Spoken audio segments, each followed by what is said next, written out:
कहते हैं कि पुराने रूस में 3 फ़कीर बहुत प्रसिद्ध हो गए थे। वे इतना प्रसिद्ध हो गए थे कि वहाँ का जो सबसे बड़ा पादरी था, उसे उन तीनों से घृणा होने लगी, क्योंकि धीरे-धीरे लोगों ने चर्च आना तो बंद ही कर दिया था। चर्च से लोगों की भीड़ बिल्कुल गायब सी हो गई थी।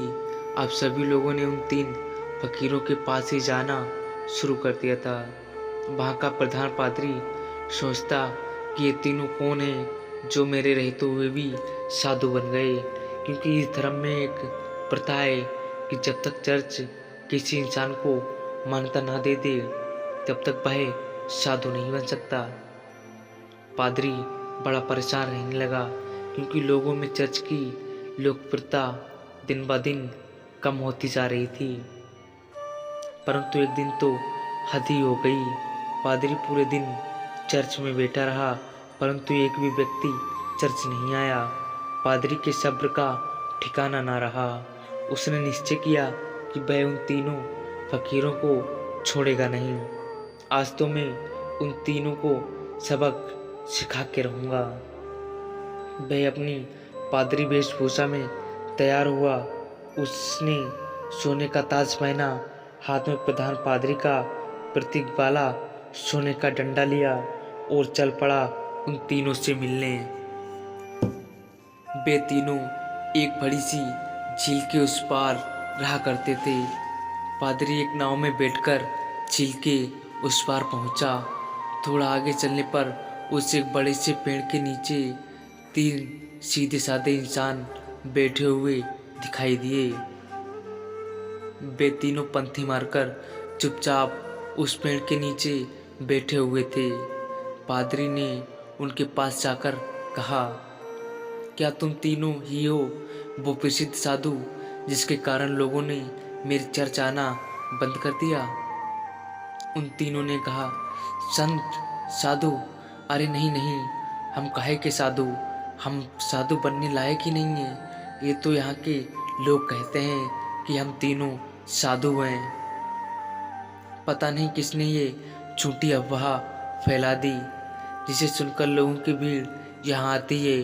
हम तो रोज़ ही उन्हें मना करते हैं कि यहाँ मत आया करो, लेकिन हम जितना मना करते हैं भीड़ उतनी ही बढ़ती जा रही है। हम इस भीड़ से परेशान हो चुके हैं। ये भीड़ भाड़ मुझे पसंद नहीं। हमें तो एकांत में रहना चाहते हैं। अच्छा हुआ आप आ गए, अब आप ही बचाइए हमें इस भीड़ से। यह सुनकर वह पादरी खुशी से फूला ना समाया। सोचने लगा, ये तो बड़े ही भले लोग हैं। रुतबा खत्म कर दूंगा इन तीनों का। आज तो लाइन में लगा के ही जाऊंगा। पादरी ने पूछा, लेकिन तुम तीनों करते क्या हो? उन तीनों ने कहा, कुछ नहीं, बस इस पेड़ के नीचे बैठकर ईश्वर की प्रार्थना करते हैं। पादरी ने कहा, बाइबल कहाँ है? उन तीनों ने अपना सर नीचे झुका लिया। पादरी ने पूछा, क्या हुआ? उन तीनों ने कहा, अब क्या बताएं आपसे, हम तीनों ही अनपढ़ हैं, हमें पढ़ना नहीं आता। बाइबल रखकर भी क्या करेंगे? ये सुनकर वह पादरी और भी ज़्यादा खुश हुआ। सोचने लगा, अनपढ़ हैं फिर भी इतने सारे लोगों को बेवकूफ़ बना रखा है। इनकी तो मैं खटिया खड़ी कर डालूंगा। पूरे शहर के सामने इनकी बेइज्जती करूंगा। पादरी ने पूछा, फिर तुम लोग प्रार्थना कैसे करते हो? चर्च की प्रार्थना तो तुम्हें याद होगी ना? ये सुनकर इन तीनों ने फिर से अपना सर नीचे झुका लिया। पादरी ने पूछा, अब क्या हुआ? तुम लोगों ने फिर से अपना सिर नीचे क्यों झुका लिया? उन तीनों ने कहा, क्या बताएं महाराज, बहुत लज्जा आ रही है आपसे कहते हुए कि हमें प्रार्थना भी नहीं आती। पादरी ने आश्चर्य से कहा, क्या तुम्हें प्रार्थना भी नहीं आती? उन तीनों ने ना में अपना सिर हिला दिया। पादरी ने कहा, फिर तुम तीनों प्रार्थना करते कैसे हो? उन तीनों ने कहा, आपके चर्च की प्रार्थना तो बहुत लंबी है, हम अनपढ़ गवार याद ही नहीं कर पाए, और फिर गलत पढ़ने का कोई मतलब नहीं है। इसलिए बहुत विचार करने के बाद, बहुत सोचने के बाद हमने अपनी खुद की एक प्रार्थना बनाई है। ये सुनकर पादरी जोर से चिल्लाया कि क्या तुमने खुद की प्रार्थना बनाई है? प्रार्थना तो सभी के लिए एक ही होती है, शास्त्रों में लिखी होती है, हजारों साल पुरानी होती है। जीसेफ को तो प्रार्थना खुद गॉड ने सिखाई थी, लेकिन तुम लोगों ने अपनी खुद की प्रार्थना बनाई। उन्होंने कहा, हमसे बहुत बड़ी गलती हो गई प्रभु, हमें माफ़ कर दीजिए। हम बिना पढ़े लिखे इंसान, हमें कुछ नहीं पता। अब आप हमें जो प्रार्थना सिखाएंगे, हम वही प्रार्थना आज से करेंगे।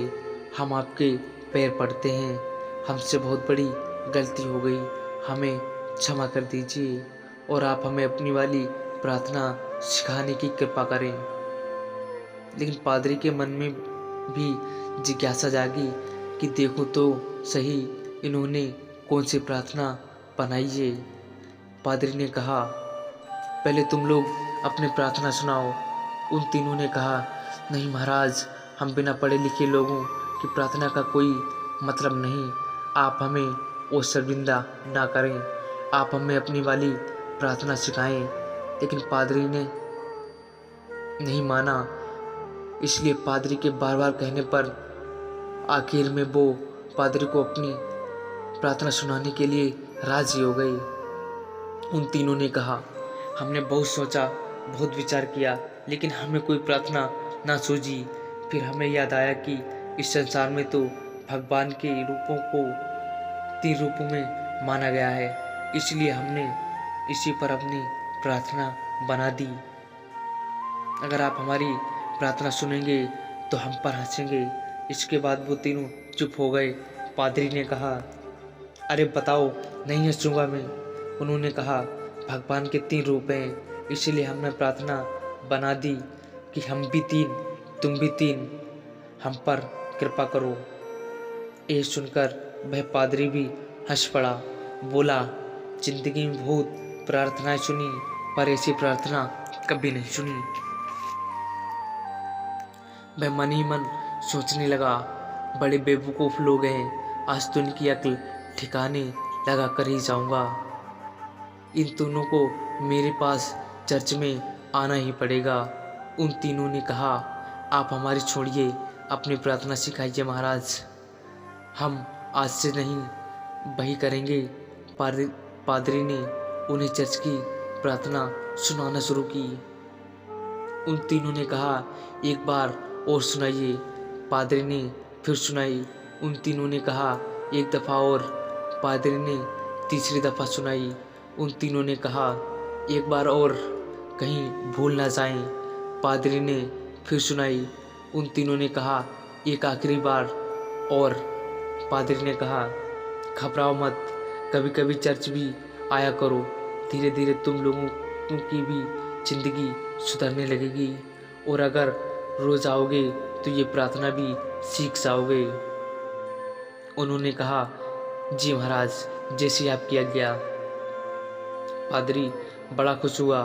उसने कहा, तुम लोग डरना मत, चर्च आओ, मैं तुम्हें क्षमा कर दूंगा और लोगों से भी क्षमा करवा दूंगा। उन तीनों ने कहा, आपका बहुत बहुत शुक्रिया, आप बड़े महान इंसान हैं। पादरी ने सोचा, चलो एक झंझट से छुटकारा मिल गया। इन मूर्खों को तो लाइन पे ले आया। वह नाव पर बैठकर झील के उस पार वापस जाने लगा। नाव अभी झील के बीचों बीच पहुंची ही थी कि लोगों की चिल्लाने की आवाज़ आई। पादरी और नाव चलाने वाले ने पीछे मुड़कर देखा तो उनकी आंखें खुली की खुली रह गईं। वे तीनों पादरी को पुकारते हुए झील के पानी पर दौड़ते हुए चले आ रहे थे। वह तीनों पानी पर ऐसे दौड़ रहे थे जैसे मानो कोई जमीन पर दौड़ रहे हों। ये देखकर पादरी के हाथ से वह सोने का डंडा छूटकर नाव पर गिर गया। ये चमत्कार तो केवल आज तक जीसेफ ने ही करके दिखाया था। वे तीनों भागते हुए नाव के किनारे खड़े हो गए और पादरी से कहने लगे, अब वो प्रार्थना हमें एक बार और सुना दीजिए, हम उसे भूल गए हैं। वो कहता है ऐसे शुरू होती है, मैं कहता हूँ ऐसे शुरू होती है। हम तीनों में बहस शुरू हो चुकी है, अब हम बहस करें या प्रार्थना करें, इसलिए अब हमें वो प्रार्थना एक दफ़ा और सुना दीजिए। पादरी ने झुककर उनके पैर ही पकड़ लिए और कहने लगा, अब तक जो भी बताया है, जो कुछ भी कहा है, सब कुछ भूल जाओ। तुम्हारी प्रार्थना जीती और मेरी हारी। तुम्हारी प्रार्थना ही सर्वश्रेष्ठ है। श्रेष्ठ इसलिए है क्योंकि वह ईश्वर द्वारा सुन ली गई है। और सच तो यह है कि अब से मैं भी तुम्हारी वाली ही प्रार्थना करूँगा। गलती तो मुझसे हुई है जो मैंने तुम्हारी प्रार्थना को कम समझा, जबकि कमी तो मेरी श्रद्धा और आस्था में थी। कमज़ोर तो मेरी प्रार्थना थी, इसलिए आप लोग मुझे क्षमा करें, बड़ा उपकार होगा। वे तीनों फकीर बोलते रहे कि आप हमें अपनी वाली प्रार्थना एक दफ़ा और सुना दीजिए, लेकिन वह पादरी चुपचाप अपना सिर नीचे झुकाए वहाँ से चला गया।